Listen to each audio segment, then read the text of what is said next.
J'ai eu la chance de suivre, par souci d'information, de suivre M. Moïse Katumbi Tshapwe au moment où il s'est trouvé en exil forcé en Zambie, à Kitwe. J'ai dit non, je dois arriver là-bas pour voir qu'est-ce qu'il fait, comment il vit, tout ça, par souci d'information. La curiosité journalistique m'avait amené à Kitwe. Je suis arrivé à Kitwe. En quelle année? En 2001. Ça doit faire plus ou moins 12 ans maintenant, 13 ans. Je suis arrivé, j'ai rencontré le président Moïse Katumbi Tshapwe que j'avais connu avant, au moment où il dirigeait Maison Katebe Katoto. Parce que son grand frère lui avait cédé des équipes-là, Raphaël Katebe Katoto. Je suis arrivé là-bas, j'ai passé, je crois, 4 à 5 jours à Kitwe en compagnie de M. Moïse Katumbi Tshapwe et j'ai saisi cette opportunité pour discuter avec lui. J'ai trouvé à Kitwe un homme organisé, un homme très bien assis. En tout cas, il était à l'abri de tout. Vous savez, quand on dit en exil, je me disais, est-ce que je vais les trouver dans un foyer pour réfugiés? Est-ce que je vais les trouver dans un centre où on met les exilés politiques? Non, je les trouvais très bien dans une villa très moderne avec ses enfants. Et nous avions commencé le lendemain à discuter. Il m'a fait d'abord visiter toutes ses affaires. Les affaires qui étaient florissantes.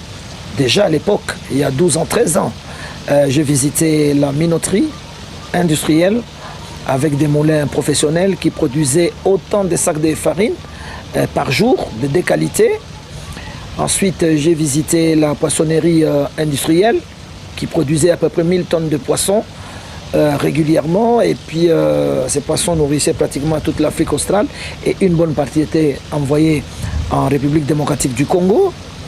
J'ai eu la chance également de visiter les mines, ces mines, et l'usine d'extraction qu'on appelait l'émeraude. L'émeraude, c'est les diamants verts, pour votre information. J'étais là, j'ai assisté à l'extraction, comment on faisait, et les recettes journalières, comment ça se produisait. Et je me souviens, en ce qui concerne les mines avaient réalisé des recettes incommensurables. Et il y avait déjà la première vente à l'époque, qui avait réalisé plus ou moins 160 millions de dollars. La deuxième vente, c'était 180, mais il y avait la première vente, la grande vente, qui avait battu le record avec 380 millions à l'époque.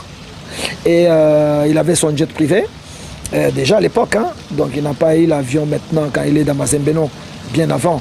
D'abord, il a dit, priorité, il faut absolument que je réhabilite le stade Mwanké.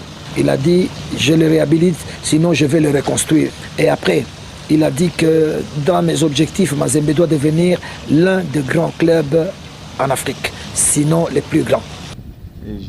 Ça fait 15 ans maintenant que j'ai commencé mes activités.